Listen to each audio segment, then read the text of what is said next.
વંદે માતરમ. આજે આપણે બાર સાયન્સમાં ચેપ્ટર નંબર 4 ગતિમાન વિદ્યુતભારો અને એનું ચુંબકત્વ જોઈ રહ્યા છીએ. શરૂઆતની અંદર આપણે બહુ સરસ મજાના લોરેન્જ બળના સૂત્ર ધારવા, બરાબર, વેગનો પ્રતિકારક ઘટક, પસંદગીકારક ઘટક ગોતવા આપણે, પછી હેલિકલ પથ, પછી કુદરતી ઘટના પણ જોઈ. સર્વનો અભ્યાસ કર્યા પછી એની અંદર જે આપણે વસ્તુ જોઈ હતી કે જે ચુંબકીય ક્ષેત્ર અને વિદ્યુત ક્ષેત્રના બળ વિશે બધાને જ ખ્યાલ હોવી જોઈએ. એક વિદ્યુતભાર કણ હોય અને વિદ્યુત ક્ષેત્ર તેના પર બળ લગાવે F = QE, અને એનો એ જ કણ જો ગતિ કરતો હોય અને જે બળ લાગે તો તમને આ બે બળની ખબર ખાસિયત હશે, ખ્યાલ જ હોવો જોઈએ, બરાબર. પહેલું બળ છે તમારું F = QE વિદ્યુત ક્ષેત્રમાં, અને બીજું જે બળ છે તમારું ચુંબકીય ક્ષેત્ર QV × B. ગતિ કરતો વિદ્યુતભાર ચુંબકીય ક્ષેત્રમાં આવે તો આને કહેવાય ચુંબકીય બળ, આને કહેવાય વિદ્યુત બળ, બરાબર. બધાને જ ખબર છે. હવે આપણે ભણવાના છીએ સાયક્લોટ્રોન, સારી થિયરી છે અને એના સૂત્ર પણ કામના છે. તો પહેલા સાયક્લોટ્રોનની આપણે વાત કરી દઈએ, બરાબર. સાયક્લોટ્રોન એક ડિવાઇસ છે, સાધન છે કે જેની અંદર કણ હોય કે આયન હોય એને ઉચ્ચ ઊર્જા ધારણ કરવામાં મદદરૂપ કરે છે, બરાબર. વિદ્યુતભારિત કણ કે આયનને પ્રવેગિત કરી ઊંચી ઊર્જા મેળવવા માટેનું એક સાધન છે. બહુ સિમ્પલ ઘટના છે આખી. તમે એનું ડિવાઇસ ને આકૃતિ બધું જોશો એટલે એકદમ ક્લિયર થઈ જશે, બરાબર. તો એનો પહેલો ઉપયોગ આપણે શું કીધો, ખાસ ધ્યાન આપવાનું છે. વિદ્યુતભારિત કણ કે આયનને ઊંચી ઊર્જાથી પ્રવેગિત કરાવતું સાધન આ સાયક્લોટ્રોન છે.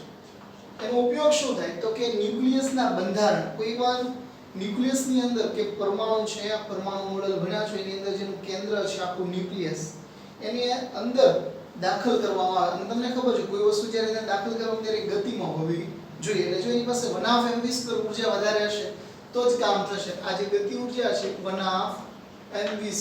આપણે શું જોવાના છે, આપણો સવાલ હકીકતમાં આવો છે, સાયક્લોટ્રોન ની આકૃતિ દોરો, એનું વર્ણન, એનું સિદ્ધાંત અને એની કાર્ય પદ્ધતિ સમજાવો. આખો સાયક્લોટ્રોન સમજાવો એમ પૂછે તો પણ આ લખવાનું, બરાબર. ટેક્સ્ટ બુક તમારી સાથે જ રાખવી વિદ્યાર્થી મિત્રો. બીજી વસ્તુ છે ન્યુક્લિયસના બંધારણનો અભ્યાસ કરવા માટે, ન્યુક્લિયસના બંધારણનો અભ્યાસ કરવા માટે, બરાબર. તમને ખબર છે ન્યુક્લિયસની અંદર ઘણી બધી વસ્તુઓ છે, કોના બનેલા છે, બરાબર. તમે ઇલેક્ટ્રોન, પ્રોટોન ઇલેક્ટ્રોન કોના બનેલા, તો કે તમને ખબર છે ક્વાર્ટ્સના બનેલા. ક્વાર્ટ્સ કોનાથી બનેલું છે, ગ્લુએન જેવા કણોથી બનેલું છે, બરાબર. એ ગોલ્ડન પાર્ટિકલ, એ બધાનો અભ્યાસ કરવા માટે. અને તમે સીધી વાત છે, કોઈ વસ્તુની અંદર શું છે એ જાણવા માટે કાને તોડવી પડે, કાંઈની અંદર એન્ટર થવું પડે. અને એની અંદર એન્ટર એવી જ વસ્તુ થઈ શકે જે વીજભાર ધરાવતી હોય કે ન ધરાવતી, અથવા એના કદ કરતાં નાની હોવી જોઈએ, બરાબર. તો આ સાયક્લોટ્રોનનું કામ છે કે બહુ એને પ્રવેગિત કરશે. અહીંયા આ જે ડિવાઇસ છે સાયક્લોટ્રોન, એની અંદર વિદ્યુત ક્ષેત્ર અને ચુંબકીય ક્ષેત્ર બંનેનો ઉપયોગ થાય, બરાબર. બંનેનો સંયુક્ત ઉપયોગ કરવામાં આવે છે. તમે એ જાણો છો કે બંને અલગ અલગ પ્રકારના વીજભાર પર બળ લગાવતા હોય છે, બરાબર. અને બીજાને કેવા હોય છે, લંબ. વિદ્યુત અને ચુંબકીય ક્ષેત્ર સંયુક્ત રીતે ઉપયોગ કરી વિદ્યુતભાર કણોની ઊર્જામાં વધારો કરવામાં આવે છે. આ બંને ક્ષેત્ર એકબીજાને લંબે પણ હોય છે, અને આનું કામ બીજું શું છે, મુખ્યત્વે ઊર્જા વધારવાનું છે, બરાબર. બંને એકબીજાને લંબ હોય છે.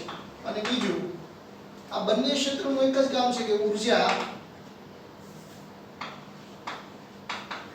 વધારવી, બરાબર. જે કણની અંદર ટ્રાવેલ કરવાનો છે, અમે એને આકૃતિ દ્વારા જોયું, એને વધારવાનું કામ છે. અને બીજાને લંબ હોવાથી એને ક્રોસ ફિલ્ડ પણ કહેવાય, બરાબર. જો ચુંબકીય ક્ષેત્ર આમ જતું તો વિદ્યુત ક્ષેત્ર આમ જતું એટલે ચોકડી પડે આખી, બરાબર. ક્રોસ ફિલ્ડ પણ કહેવામાં આવે છે. બીજું, આપણે એનો જે મેન હેતુ છે કે જેના પર આધાર નથી રાખતો, આવર્તકાળ, આવૃત્તિ અને વેગમાન પર આધાર નથી રાખતો એવું સાયક્લોટોન ને પ્રૂફ કરવાનું, એના સૂત્ર પરથી પ્રૂફ કરવાના છે, બરાબર. એમના પહેલા એની આકૃતિ જોઈ લો એટલે તમને સમજાય કે એક્ઝેક્ટલી શું વાત કરી રહ્યો છે. આયન અને કણ બહુ સિમ્પલ વાત છે કે જ્યારે વિદ્યુત ક્ષેત્ર હોય તો વિદ્યુત ક્ષેત્ર કેવું હોય, બે પ્લેટ હોય, પ્લસ ને માઈનસ, તો પ્લસ થી ઋણ તરફ હોય, બરાબર. તો વિદ્યુત ક્ષેત્ર એકદમ નિયમિત હોય, કણ આમાં જાય તો બળ નીકળે, પણ જેવો વિદ્યુત ક્ષેત્રની બહાર નીકળી એનો વેગ ઘટી જશે.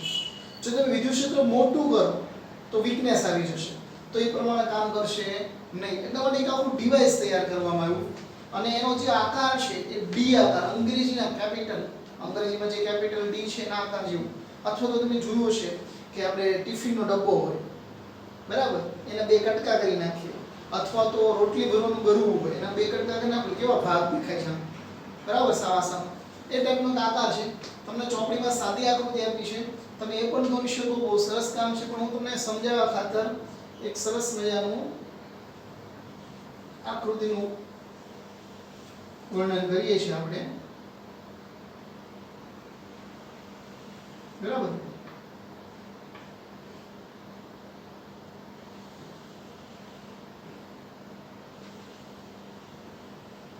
આ ડી આકાર સેમ ટુ સેમ, વચ્ચે ગેપ હોય, કટકા કર્યા પછી જે અલગ દેખાય કે જે દવાની ટીકડી હોય કઈ પણ, બરાબર.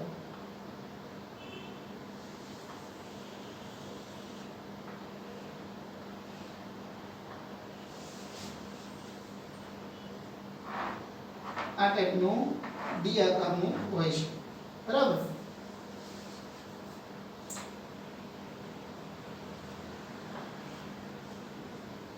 આ બોક્સ છે, વચ્ચે ગેપ છે, અહીંયા થી તમારે કોઈ પણ આયન પ્રોટોનને દાખલ કરવાનો છે, હલકો કણ નહીં ચાલે, બરાબર. અને આવી કેવી રીતે મળશે? ન્યુક્લિયસની કોઈ પ્રક્રિયા છે, નીચે આવી રીતે હકીકતમાં બે આમ છે, નીચે કોઈ પ્રક્રિયા થતી હોય, નીચે પ્રક્રિયા થાય, ધાતુને ગરમ કરો, એટલે ધાતુને જ્યારે ગરમ કરવામાં ત્યારે એના સ્વભાવ અનુસાર એમાંથી ઇલેક્ટ્રોન્સ અને પ્રોટોનનું ઉત્સર્જન થતું હોય છે. આને અહીંયાથી તમે કંટ્રોલ કરીને મૂકવામાં આવે, બરાબર. હવે આ જે ડિવાઇસ છે એને તમારે જોડવાનું છે, બરાબર. આખી ડી જે છે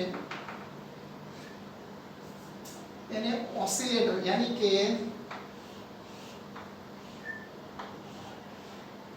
બેટરી સાથે જોડો છો, જે એસી પ્રવાહ, એસી સપ્લાય, બરાબર, એસી સપ્લાય.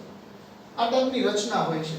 હકીકતમાં તમને ચોપડીમાં બતાવી છે એ પ્રમાણે વાત કરીએ આપણે તો શું થાય છે. અને બીજી એક ખાસિયત છે, એનો આકાર કેવો છે? અંગ્રેજીના ડી જેવો, ડી આકાર. અને એનું નામ શું રાખ્યું? ડી, બરાબર. આ D1 અને આ તમારું D2 ઓસિલેટર હોય છે, બરાબર. આંદોલક કહેવાય, જેનાથી આ શું કામ કરે છે કે એક પ્લસ આ હોય તો આ પ્લસ હોય તો આ માઈનસ હોય, જો આ પ્લસ થાય તો આ માઈનસ થાય, એટલે કે ઉલટ સુલટ પ્રવાહ કહેવાય, ઓલ્ટરનેટિવ કરંટ. એ ઓટોમેટિકલી થતું હોય છે, બરાબર. અને આ એક ચેમ્બરની અંદર હોય છે, બરાબર. હવે આનાથી કારણે શું થશે કે અહીંની જે પ્લેટો છે ધન ઋણ ચેન્જ થશે. આમને વિદ્યુતસ્થિતિમાં આમાંનો કે માઈનસ હોય તો આ પ્લસ, તો થોડી વાર પહેલા આ પ્લસ હોય તો આ માઈનસ. આવું થવાનું કારણ તો કે અહીંથી જે વીજભાર અંદર એન્ટર થાય છે, બરાબર, એ માનો કે પ્રોટોન છે, બરાબર. આ ડિસ્ક છે, અને સોર્સની અંદરથી કોણ દાખલ કરવામાં આવશે? પ્રોટોન, બરાબર. પ્રોટોન ભારે કણ છે, જેવો આ S આ સોર્સમાંથી દાખલ થશે અને એટ એ ટાઈમ જો આ તમારી ડિસ્ક માઈનસ હોય, આવું માની લઈએ આપણે, આ પ્લસ છે, વિદ્યુત ક્ષેત્ર આની વચ્ચેના ભાગમાં જ માત્ર વિદ્યુત ક્ષેત્ર હશે, બરાબર. આ વાત યાદ રાખવી. D1 અને D2 ના વચ્ચેના ભાગમાં વિદ્યુત ક્ષેત્ર E હોય. હવે આવું હોય ને તમને ખબર પડે કે સ્વાભાવિક આમાં શું થવાનું છે. હવે બીજી વસ્તુ, વિદ્યુત ક્ષેત્ર ધાતુના જે ડબ્બા છે, આ જે ડબ્બા, મેં રોટલીનો ડબ્બો કીધો, ટિફિનનો ડબ્બો કાપી નાખો, જે બે ભાગ પડે, બરાબર, પોલાણ નથી, બંધ છે. D1 અને D2 વચ્ચેના ભાગમાં વિદ્યુત ક્ષેત્ર હોય છે, અને આ વિદ્યુત ક્ષેત્ર અંદરના ભાગમાં પ્રવેશી શકતું નથી. મતલબ આ પ્લસ હોય ત્યારે એનું વિદ્યુત ક્ષેત્રની દિશા આ હોય, આ સમજાય છે? વિદ્યુત ક્ષેત્રની દિશા આ ટાઈપની છે, D2 થી D1 ની, બરાબર. એનાથી શું થશે તો કે F બરાબર QE બળ લાગે અને M બરાબર તમને વિચારવામાં આવે તો શું થાય A QE m આ એનો પ્રવેગ થયો. તો તમને એમ થાય આવું કઈ રીતે બને તો કે જેવો ઇલેક્ટ્રોન અહીંથી બહાર આવે એટલે અહીંયા જતો હોય એની રીતે.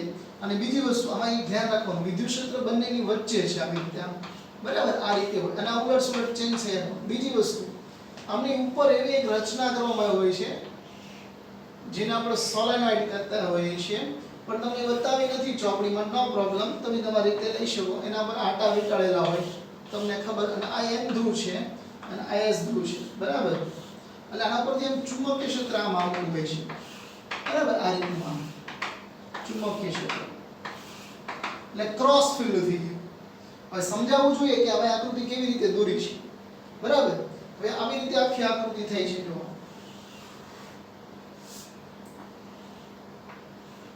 આમ છે અને નીચે ચુંબક છે આમ ઉપર તરફ n ધ્રુવ અને નીચે તરફ s ધ્રુવ અને અહીંયા વિદ્યુત ક્ષેત્ર છે અને નીચેથી ઉપરથી આમ ચુંબકીય ક્ષેત્ર આમ નીકળતું હોય છે બરાબર. અને અહીંથી કોઈ કણ એન્ટર થવાનો છે અને એક આખું ચેમ્બર હોય છે જેથી આનું અથડાય નહીં એટલે હવાના અણુ સાથે અથડાય નહીં એ માટેનું આખું ચેમ્બર હોય અને એની સાથે એસી સપ્લાય હોય 10000 વોલ્ટ. એસી સપ્લાયનું કામ શું છે કે જ્યારે આપણે ધન બને એટલે એટ એ ટાઈમમાં ઋણ બને. કેવી રીતે તો કે અહીંથી જો વીજભાર નીકળે ધ્યાન આપવા જેવી ઘટના છે બહુ સરસ મજાની. અહીંથી જો વીજભાર નીકળે અને સીધું અહીંયા હોય અને અંદર જાય તો તમને ખબર છે વિદ્યુત ક્ષેત્ર શું કરશે તમારી પાસે બે કામ છે. એક તો તમારી પાસે ચુંબકીય ક્ષેત્ર છે. ચુંબકીય ક્ષેત્રના કારણે એના પર બળ લાગે તો એ કેવી પ્રકારની ગતિ કરે વર્તુળાકાર ગતિ કરે. કેવા પ્રકારની વર્તુળાકાર. અને વિદ્યુત ક્ષેત્રમાં કેવી ગતિ કરશે ખેંચાશે એટલે સુરેખ બરાબર. અહીંયા બે પ્રકારની ગતિએ કામ કરવાનું. એટલે જેવો વીજભાર અહીંથી અહીંયા આવે એટલે ઓટોમેટિક અહીંયા નેગેટિવ ચાર્જ બને એટલે આ પોઝિટિવ એટલે એને ખેંચ v વેગથી ખેંચ. કેમ v વેગથી તો કે તમને ખબર છે v v0 at તો પારમાણિક વેગ 0 હોય તો શું થાય તમારો જવાબ at. તો કિંમત મૂકો તો અહીંયા શું થાય QE m t. આ વેગથી વધવાનું છે એટલે શું થશે અહીંયા વેગ વધ્યો અને જેટલી વખત આ d1 અને d2 ના વચ્ચેના વિસ્તારમાં જશે એટલે એનો વેગ વધશે. આવું કેમ તો કે પ્રોટોન પ્લસ છે અને આ નેગેટિવ છે. બીજું જ્યારે એ આ સમય કાપીને અહીંયા જશે અંદર કેવો ગોળાકાર કરશે જેવો એ કાંઠે આવે એટલે આ હું બની જાય પ્લસ ને સામેની જે પ્લેટ હતી હું બની જાય નેગેટિવ. નેગેટિવ બની જાય એટલે શું કરે આ બધા એરા ભરી જાય આ એરા બધા આમાં આવી ગયા અને v2 વેગથી ખેંચાશે એટલે વેગ વધ્યો એટલે ટાઈમ આનો જ રહેશે. જેટલો ટાઈમ અહીંથી અહીંયા આવે એટલા જ ટાઈમે જ્યારે આટો મારીને અહીંયા આવશે એટલે એક ટાઈમ આ પાછી એની કારણે પોલારિટી ચેન્જ થઈ જશે. પોલારિટી એટલે ધ્રુવીયતા આ પાછું માઈનસ થઈ જાય ને આ પ્લસ થઈ જાય એટલે પાછું આ 2 વેગથી અને 3 વેગથી આવી સતત ગતિ કરશે અને જ્યાં સુધી પતરાની ત્રિજ્યા જેટલું ન થઈ જાય પછી અહીં વિન્ડો હોય અને વિન્ડોથી કણને બહાર ફેંકવામાં આવે કામમાં લેવામાં આવે. એટલે ત્યારે v વેગથી ગતિ કરે છે એટલે બહુ મોટી ઊર્જા પ્રાપ્ત કરી લીધી હોય છે. આવું થવાનું કારણ અંદર કોણ છે ચુંબકીય ક્ષેત્ર છે અને વચ્ચેના ભાગમાં કોણ છે આ જે ભાગ છે આ ભાગ વિદ્યુત ક્ષેત્ર જેના કારણે આખી ઘટના બને છે બરાબર. તો તમે એનો વેગ વધે છે જોયો એટલે બહુ સીધી વાત છે કે વિદ્યુત ક્ષેત્ર યાદ રાખજો વિદ્યુત ક્ષેત્ર d1 અને d2 ના વચ્ચેના ભાગમાં કાર્ય કરે બરાબર. અને ચુંબકીય ક્ષેત્ર અંદરના ભાગમાં વર્તુળાકાર ગતિ કરાવે બરાબર. ખાસ ધ્યાન આપવાનું છે. આટલી વાત ક્લિયર થઈ જવી જોઈએ તમારા મગજમાં. તો એકવાર ફરીથી બધા પોઈન્ટ જોઈ લો. આકૃતિ જુઓ સાદી આકૃતિ દોરી શકો છો એટલા માટે અંદર સ્પાઇરલ આકારનો હેલિકલ વર્ગ બનાવ્યો છે બરાબર. હવે બને છે વારાફરતી ઉલટાય છે બરાબર. ડીસી વચ્ચે ઉચ્ચ આવૃત્તિવાળો એસી વોલ્ટેજ લગાડવામાં આવે આ રીતે દરેક વખતે કણ પ્રવેગિત થાય અને પ્રવેગના કારણે ઊર્જા વધતી છે. કારણ કે તમે જુઓ પ્રવેગિત થશે એટલે હું તે કણ દરેક વખતે પણ ક્યારે તો કે એસી વોલ્ટેજ લાગુ પાડતા વિદ્યુત ક્ષેત્ર ખેંચે ચુંબકીય ક્ષેત્ર ગોળ વાળે પણ જે એટલા ટાઈમમાં એની સ્પીડ વધી હોય તો ઝડપથી અંતર કાપી લે એ સમયની અંદર ઓલ્ટરનેટિવ થયા કરે આ પ્લસ થાય તો આ માઈનસ થાય આ માઈનસ થાય તો આ પ્લસ થાય એટલે એકબીજાને ખેંચા લે અને વેગ v માંથી 2v 3v 4v 5v એવી રીતે વધે એટલે એવું કહેવાય કે દરેક વખતે કણનો પ્રવેગ વધે એટલે શું થશે v વધશે v વધે એટલે શું કહી શકીએ ઊર્જામાં વધારો થાય આવું કહેવાય કે ન કહેવાય એટલા માટે આપણે એને કહીએ છીએ ઊંચી ઊર્જા થી પ્રવેગિત કરાવતું સાધન છે બરાબર ખાસ ધ્યાન આપવા જેવી ઘટનાઓ છે હવે બીજી વસ્તુ એક યાદ રાખવા જેવી કે આ બેની આવૃત્તિ સેમ થશે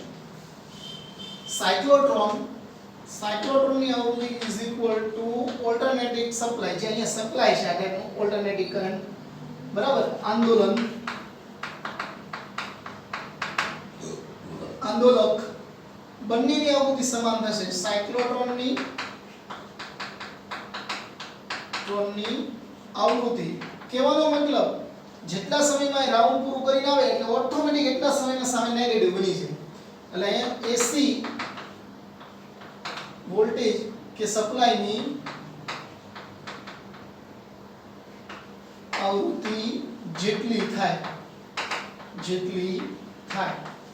આવું ત્યારે સાયક્લોટ્રોનની અંદર રૂપાંતર પામતું હોય છે અને ત્યારે કેન્દ્રગામી ગતિ કરીને આખું પોતાનું કવચથી કામ પૂરું કરતું હોય છે આગળ જોઈએ તો અહીંયા કહેવાય છે t જેટલા એક પરિભ્રમણમાં માટેનો સમયની વાત જો કરીએ આપણે p પાસે ધન આયન કે ઋણ વીજભાર મૂકી અને આકૃતિ દોરવામાં આવે તો આપણે આવર્તનનું સૂત્ર મેળવી ચૂક્યા છીએ તમને યાદ જ હશે તો થોડા મુદ્દા હટાવું છું જેથી તમને આ બધું કામમાં આવશે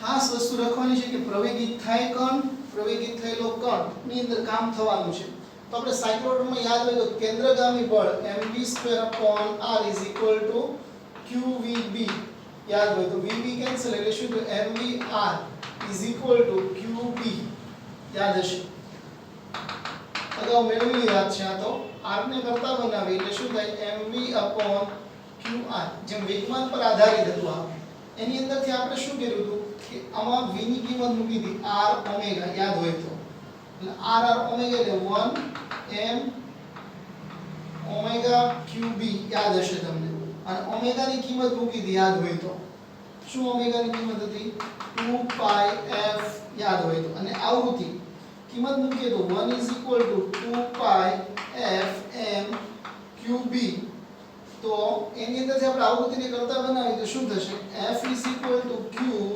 by 2 pi m આવૃત્તિ થઈ તો આપણે ખબર છે કે એક પરિભ્રમણ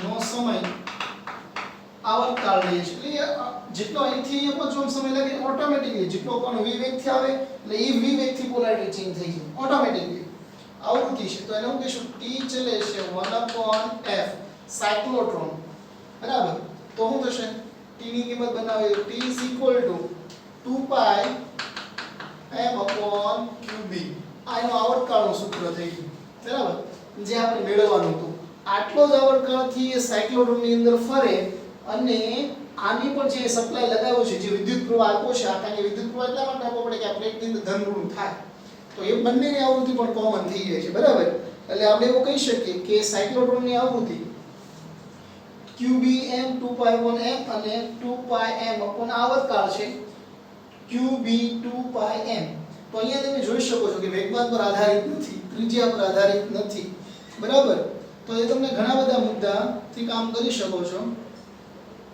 તો હજી એક વસ્તુ આપણે આગળ લઈએ જો જેમ બધું જાય છે ત્રિજ્યા વધતી જાય છે પણ એ સમયે એક સમય એવો આવશે કે એની ત્રિજ્યા r થઈ જશે કેટલા તો કે પાત્રની ત્રિજ્યા જેટલી થાય પાત્રની ત્રિજ્યા જેટલી થાય એટલે સ્મોલ r ની જગ્યાએ કેપિટલ r લેવો પડશે બરાબર તો આપણે જે અહીંયા જે ફોર્મ્યુલા મૂકી હતી આ ફોર્મ્યુલા બરાબર તો એમાં શું થશે બહાર નીકળે ત્યારે પાત્રની ત્રિજ્યા r થશે એનો મતલબ mv² R qvb પરથી વેગને તારો કે આપણે તો ઊર્જાનું સૂત્ર જોતું જો આના પરથી એનું વર્ણન લખવાનું આકૃતિ દોરવાનું પહેલા લખ્યું એનો સિદ્ધાંત લખ્યો અને આ એનું સૂત્ર પરથી v કેન્સલ થઈ જાય એટલે શું થશે v qbr/m કરતા બનાવજો આ ક્લિયર જો કરતા બનાવ એટલે v કેન્સલ આ v એનો એટલે બધું ઉપર ગયું આ સૂત્રના કારણે તમારે કામ કરવાનું છે qbrm હવે આ જે છે ગતિ ઊર્જાનું સૂત્ર E = 1/mv². અહીં શું થશે સૂત્રમાં v ની કિંમત મૂકો તો 1/m v ની સ્ક્વેર એટલે q² b² r² m cancel એટલે શું સૂત્ર આવ્યું q² b² r² 2m. આ જે ઊર્જાનું સૂત્ર થયું કહેવાય કોનું ઊર્જા E = 1/mv². તો આ જે એની અંદર જો તમે શું દેખાતો નથી તમે જોઈ શકો છો કે ઊર્જા કોના કારણે વધે છે q b વધારો તો b વધારી શકાય જો આ સાયક્લોટ્રોનમાં પ્રવાહ વધારો સોલેનોઇડમાં પ્રવાહ વધારો સોલેનોઇડ એટલે કે ગૂંચળું તો તમારું ચુંબકીય ક્ષેત્ર વધશે તો ટર્નિંગ વધશે તો પણ તમારી ઊર્જા વધવાની છે બરાબર. દળો જો ભારે લેશો તો ઘટાડો થશે બરાબર. એટલે આના પર ઘણા બધા નીકળે છે એવી રીતે આવર્તકાળમાં પણ ચુંબકીય ક્ષેત્ર વધે તો આવર્તકાળ ઘટે ચુંબકીય ક્ષેત્ર વધે તો આવૃત્તિ પણ સરખી રહે. તો આ જે ઝીણા પ્રોબ્લેમ હોય જોતા રહેવાના. સાયક્લોટ્રોનનું કાર્ય હકીકત પર આધારિત રાખે છે જેમાં આયનનો એક પરિભ્રમણ માટે લાગતો સમય અને તેની ઝડપ કે ભ્રમણની કક્ષા ત્રિજ્યા પર આધાર રાખતો નથી બરાબર. આ ખાસ યાદ રાખો આવર્તકાળ પર કે ત્રિજ્યા પર આધાર રાખતો નથી. હવે એના ઉપયોગો લેવાના છે એ પણ આઈએમપી છે. સાયક્લોટ્રોનના ઉપયોગો મોટાભાગે સાયક્લોટ્રોનનો ઉપયોગ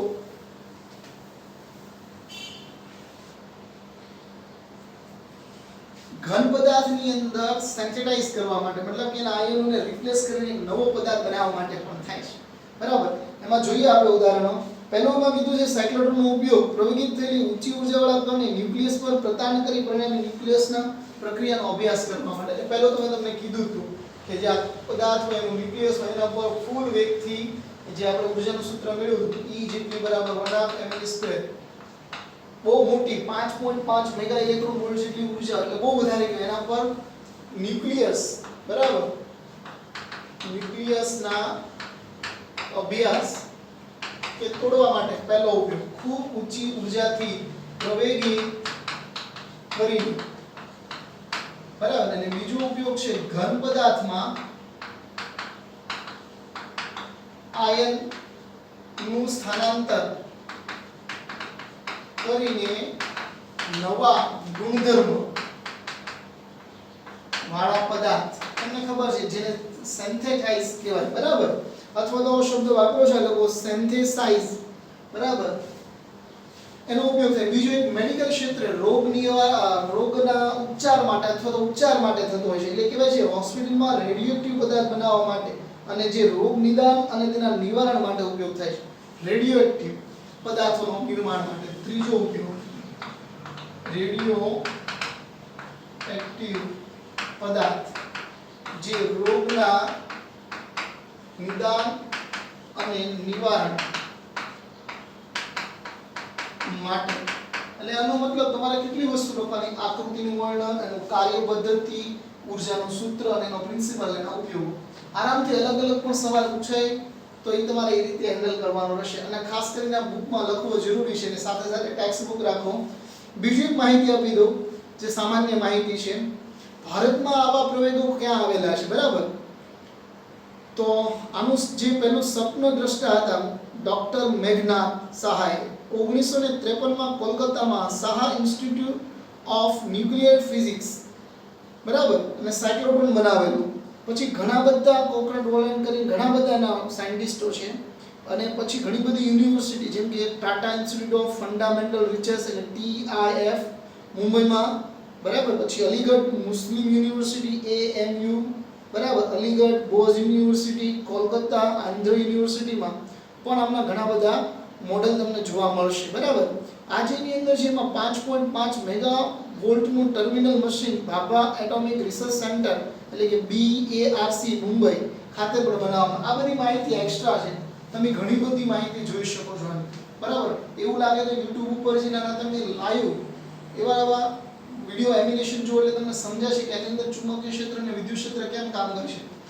વિદ્યુત ક્ષેત્ર આ રીતે કામ કરે છે, બરાબર. ત્યારે નેગેટિવ અને પ્લસ એટલે v વેગથી ખેંચાય અને જેવો v વેગથી ખેંચાય સીધો જ્યારે અહીંયા આવે છે એટલે આ જ્યારે પ્લસ હોય છે ત્યાં સુધી ત્યાં સામે નેગેટિવ બની એટલે અહીંથી પાછો જાય એટલે અહીંથી 2 વેગથી પાછો ફરે એટલે અહીં 3 v વેગથી આવી રીતે સતત ચાલ્યા કરે છે અને અહીંથી બહાર કાઢી ફેંકવામાં આવે છે. તો થેન્ક યુ વિદ્યાર્થી મિત્રો.